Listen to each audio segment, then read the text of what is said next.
नमस्ते दोस्तों, क्या आपने आईसीआईसीआई बैंक के आज के ताजा नतीजे देखे हैं? बैंक ने Q1 के लिए बहुत ही शानदार प्रदर्शन किया है और आंकड़े वाकई चौंकाने वाले हैं। अगर आप शेयर बाजार में रुचि रखते हैं तो यह वीडियो आपके लिए है। और दोस्तों, मेरी मेहनत के लिए एक सब्सक्राइब जरूर करें। चलिए सबसे पहले मुख्य हाइलाइट्स पर एक नजर डालते हैं। मुनाफे में उछाल। आईसीआईसीआई बैंक का Q1 मुनाफा साल दर साल YoY आधार पर 16% बढ़कर 14,804 करोड़ रुपए हो गया है। मजबूत आय। बैंक की नेट इंटरेस्ट इनकम भी इस तिमाही में 23,844 करोड़ रुपए रही है। Revenue growth. अगर हम रेवेन्यू की बात करें तो ये पिछले साल के 429 रुपए और 50 पैसे बिलियन से बढ़कर 456 रुपए बिलियन हो गया है, जो बैंक की मजबूती को दर्शाता है। सिर्फ मुनाफा ही नहीं, बैंक की एसेट क्वालिटी में भी सुधार देखने को मिला है। GNPA ग्रोस NPA ये पिछली तिमाही के 1.40% से घटकर 1.38% हो गया है। NNPA नेट NPA इसमें भी सुधार हुआ है और यह 0.37% से कम होकर 0.35% पर आ गया है। आगे की रणनीति के बारे में बात करें तो आईसीआईसीआई बैंक ने विदेश से फंड जुटाने की योजना बनाई है। बैंक बॉन्ड्स और सर्टिफिकेट्स के जरिए विदेशों से $2.50 बिलियन जुटाने की तैयारी कर रहा है। पंजाब नेशनल बैंक PNB ने अपने Q1 FY27 के नतीजे जारी कर दिए हैं, जो वाकई काफी प्रभावशाली रहे हैं। चलिए जानते हैं कि बैंक का प्रदर्शन इस तिमाही कैसा रहा। PNB के परिणामों में सबसे बड़ा आकर्षण उनका नेट प्रॉफिट है। बैंक का नेट प्रॉफिट साल दर साल YoY आधार पर 213.6% उछलकर 5,253 करोड़ रुपए हो गया है। बैंक की एसेट्स और डिपॉजिट्स दोनों में 10% से ज्यादा की YoY वृद्धि दर्ज की गई है। बैंक का डिजिटल ट्रांसफॉर्मेशन भी तेजी से बढ़ रहा है, जिसमें डिजिटल ट्रांजैक्शन में 24% का उछाल आया है और यूजर बेस भी बढ़ा है। बैंक के प्रदर्शन के पीछे कुछ मुख्य कारक रहे हैं। मुनाफे में बढ़ोतरी का एक मुख्य कारण कम टैक्स रहा है, हालांकि तिमाही के दौरान प्रोविजंस में भी बढ़ोतरी देखी गई है। बैंक भविष्य के लिए काफी आक्रामक रणनीति अपना रहा है, जिसके तहत FY27 तक 4 रुपए ट्रिलियन से अधिक के कॉर्पोरेट लोन का लक्ष्य रखा गया है। इसके अलावा बैंक सितंबर अंत तक FCNRB डिपॉजिट्स के जरिए $2.50 बिलियन जुटाने की योजना पर भी काम कर रहा है। बैंक ने हर तिमाही 900 रुपए मिलियन से ₹1 बिलियन तक की ट्रेजरी इनकम का अनुमान भी लगाया है। निष्कर्ष, PNB के ये नतीजे बैंक की सुधरती स्थिति और मजबूत बिजनेस ग्रोथ की ओर इशारा करते हैं। निवेशकों और बैंक ग्राहकों के लिए यह एक सकारात्मक संकेत है। अब हम बात करेंगे येस बैंक के Q1 FY27 के नतीजों के बारे में। बैंक ने इस तिमाही में काफी प्रभावशाली विकास दिखाया है। आइए जल्दी से नजर डालते हैं कि बैंक ने कैसा प्रदर्शन किया है। येस बैंक के परिणामों की कुछ प्रमुख बातें इस प्रकार हैं। मुनाफे में बढ़त। बैंक का Q1 मुनाफा साल दर साल YoY आधार पर 34% बढ़कर 1,071 करोड़ रुपए रहा है। NII में उछाल। बैंक का नेट इंटरेस्ट इनकम 17.5% बढ़ा है। कारोबार में मजबूती। बैंक के एडवांसेस में 18.3% YoY और डिपॉजिट्स में 14.3% YoY की वृद्धि देखी गई है। बैंक के बिजनेस की गुणवत्ता और अन्य जरूरी आंकड़े। Asset quality. बैंक का GNPA बेहतर होकर 1.3% पर आ गया है। साथ ही बैंक ने 10 तिमाहियों में सबसे कम रिटेल स्लिपेज दर्ज की है। प्रोविजंस। बैंक के Q1 प्रोविजंस बढ़कर 395 करोड़ रुपए हो गए हैं। ये पिछले तिमाही के 187.5 करोड़ रुपए और पिछले साल YoY के 284 करोड़ रुपए के मुकाबले काफी ज्यादा है। कुल मिलाकर येस बैंक ने स्वस्थ कोर बिजनेस ग्रोथ दिखाई है। बैंक के मुनाफे और एसेट क्वालिटी में आया सुधार एक सकारात्मक संकेत है। एक्सिस बैंक ने अपने हालिया नतीजों में बाजार के अनुमानों को पीछे छोड़ते हुए बहुत मजबूत प्रदर्शन किया है। आइए जानते हैं कि बैंक ने इस बार कैसा कमाल दिखाया है। एक्सिस बैंक के नतीजों की कुछ प्रमुख बातें दी गई हैं। मुनाफे में उछाल। बैंक ने Q1 में 7,114 करोड़ रुपए का शुद्ध मुनाफा नेट प्रॉफिट दर्ज किया है।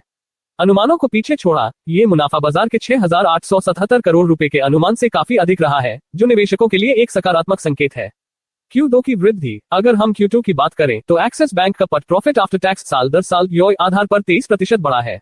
Business growth. बैंक के डिपॉजिट्स में 18% और एडवांसेस में 19% की साल दर साल YoY बढ़ोतरी देखी गई है।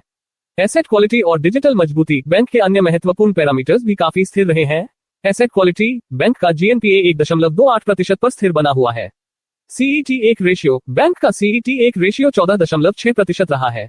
डिजिटल प्रगति। बैंक अपनी डिजिटल ग्रोथ को लेकर भी काफी मजबूत स्थिति में है। एक्सिस बैंक के ये नतीजे बैंक की स्थिरता और विकास की गति को दर्शाते हैं। अब हम रिलायंस इंडस्ट्रीज यानी रिल के Q1 नतीजों का विश्लेषण करेंगे, जहां मिली जुली खबरें देखने को मिली हैं। चलिए जानते हैं कि रिलायंस ने इस तिमाही कैसा प्रदर्शन किया है। रिलायंस के नतीजों की कुछ प्रमुख बातें इस प्रकार हैं। रेवेन्यू में बढ़ोतरी। रिल ने अपने Q1 ऑपरेशनल रेवेन्यू में साल दर साल YoY 25% की वृद्धि दर्ज की है। मुनाफे में गिरावट। वहीं दूसरी ओर कंपनी का नेट प्रॉफिट 25% गिरकर 23,001 करोड़ रुपए हो गया है, जो पिछले साल इसी अवधि में 30,681 करोड़ रुपए था। अनुमानों को पछाड़ा। मुनाफे में गिरावट के बावजूद कंपनी ने Q1 के अनुमानों को पीछे छोड़ दिया है, जिसका मुख्य कारण ऑयल और गैस सेक्टर का मजबूत प्रदर्शन रहा है। जियो के मोर्चे पर भी कुछ अहम जानकारियां सामने आई हैं। जियो के एवरेज रेवेन्यू पर यूजर में मामूली बढ़ोतरी देखी गई है। कंपनी ने सब्सक्राइबर ग्रोथ को स्थिर बनाए रखा है। बाजार की नजरें अब FY27 में आने वाले जियो IPO पर टिकी है। तो दोस्तों, रिलायंस के लिए यह एक मिश्रित तिमाही रही है, जहां रेवेन्यू में तेजी है लेकिन मुनाफे में दबाव दिख रहा है। अब हम टाटा टेक्नोलॉजीज के हालिया Q1 FY27 के नतीजों का विश्लेषण करेंगे। कंपनी ने विकास के लिए अपनी भविष्य की योजनाओं और हालिया प्रदर्शन के बारे में कई महत्वपूर्ण जानकारियां साझा की है। आइए विस्तार से समझते हैं। टाटा टेक्नोलॉजीज के परिणामों के मुख्य बिंदु इस प्रकार हैं। मुनाफे में वृद्धि। कंपनी ने Q1 FY27 में अपने नेट प्रॉफिट पट में 6.2% की वृद्धि दर्ज की है, जो बढ़कर 180.75 करोड़ रुपए हो गया है। इसी तरह एक अन्य रिपोर्ट के अनुसार नेट प्रॉफिट साल दर साल योय आधार पर 6.5% बढ़कर ₹1.81 बिलियन रहा है, जो पहले ₹1.70 बिलियन था। तिमाही दर तिमाही कोक स्थिति। तिमाही दर तिमाही आधार पर कंपनी का नेट प्रॉफिट 11.5% घटकर 180.7 करोड़ रुपए रहा है। रेवेन्यू और परिचालन लाभ। कंपनी का रेवेन्यू 33.8% बढ़ा है, जिसे AI निवेश, रणनीतिक सौदों और एशिया में विस्तार से मदद मिली है। हालांकि एक रिपोर्ट के अनुसार रेवेन्यू 5.9% बढ़कर 1664.5 करोड़ रुपए रहा और EBIT 6.6% बढ़कर 252 करोड़ रुपए पर पहुंच गया है। कंपनी के भविष्य के लक्ष्यों पर नजर डालें तो टाटा टेक्नोलॉजीज FY27 तक मजबूत डबल डिजिट ऑर्गेनिक ग्रोथ हासिल करने का लक्ष्य रख रही है। कंपनी ने अपने विस्तार को गति देने के लिए रणनीतिक सौदों स्ट्रैटेजिक विंस के जरिए $100 मिलियन हासिल किए हैं। कुल मिलाकर टाटा टेक्नोलॉजीज अपने विकास के रास्ते पर आगे बढ़ रही है और नई रणनीतियों में निवेश कर रही है। कंपनी ने अपने Q1 FY27 के अनऑडिटेड नतीजे जारी कर दिए हैं, जिन्हें बिना किसी महत्वपूर्ण समस्या के रिव्यू किया गया है। विस्तृत नतीजे कंपनी की वेबसाइट पर उपलब्ध हैं।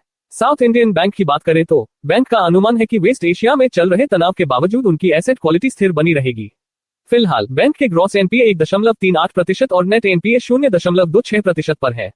बैंक अपने गोल्ड लोन पोर्टफोलियो पर काफी जोर दे रहा है, जो अभी उनके कुल लोन बुक का 25% है।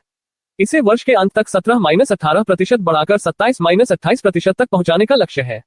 केमिकल सेक्टर की दिग्गज टाटा चिंटन फार्मा केम ने शानदार नतीजे पेश किए हैं। जून 26 तिमाही में कंपनी का शुद्ध मुनाफा नेट प्रॉफिट 140.3% बढ़कर 15.98 करोड़ रुपए हो गया है। इसी अवधि में कंपनी की सेल्स में भी साल दर साल योय 42.9% की वृद्धि हुई है, जो 167.06 करोड़ रुपए तक पहुंच गई है। अब बात करते हैं फेडरल बैंक की, जिसके नतीजे काफी प्रभावशाली रहे हैं। जून तिमाही में बैंक का नेट प्रॉफिट 36.8% योय बढ़कर 1256.1 करोड़ रुपए रहा। नतीजों के बाद कंपनी के शेयरों में 6.7% की तेजी देखी गई। हालांकि बैंक ने अप्रैल 2027 से प्रभावी होने वाले RBI के ECL मानदंडों के कारण 1.5-2% नेटवर्थ पर असर पड़ने की संभावना जताई है। अब हम बात करेंगे ग्रुप के बारे में, जिसके Q1 नतीजों के बाद कंपनी के शेयरों में जबरदस्त उछाल देखने को मिला है। आइए जानते हैं क्या है पूरी खबर। ग्रुप से जुड़ी प्रमुख बातें इस प्रकार हैं। शेयरों में उछाल। Q1 नतीजों के आने के बाद ग्रुप के शेयरों में करीब 9% का जबरदस्त उछाल आया है। एक्सपर्ट का नजरिया। बाजार के जानकारों का मानना है कि इसमें आगे भी बढ़ोतरी की संभावना है और उन्होंने इसके लिए 240 रुपए से 300 रुपए तक का टारगेट प्राइस दिया है। रणनीति। बाजार के विशेषज्ञों ने एंजल वन के मुकाबले इसके पे प्रीमियम को रेखांकित किया है। साथ ही भारत के इक्विटी बाजार में हो रही ग्रोथ को देखते हुए निवेशकों को इसमें निवेशित रहने की सलाह दी है। तो दोस्तों, ग्रोथ के नतीजे और एक्सपर्ट्स की राय इसके प्रति सकारात्मक संकेत दे रही है। आपकी इनमें से किस स्टॉक पर नजर है, हमें कमेंट में जरूर बताएं। वीडियो को लाइक करें और फाइनेंस से जुड़ी ऐसी ही जानकारी के लिए हमारे चैनल को सब्सक्राइब करना न भूलें। वीडियो को अंत तक देखें और अपनी राय कमेंट बॉक्स में जरूर बताएं। डिस्क्लेमर, ये वीडियो केवल एजुकेशनल उद्देश्यों के लिए है और इसे निवेश सलाह इन्वेस्टमेंट एडवाइस न माना जाए। शेयर बाजार में निवेश जोखिम के अधीन है। निवेश करने से पहले अपने वित्तीय सलाहकार से परामर्श अवश्य लें। धन्यवाद आप सभी का वीडियो अंत तक देख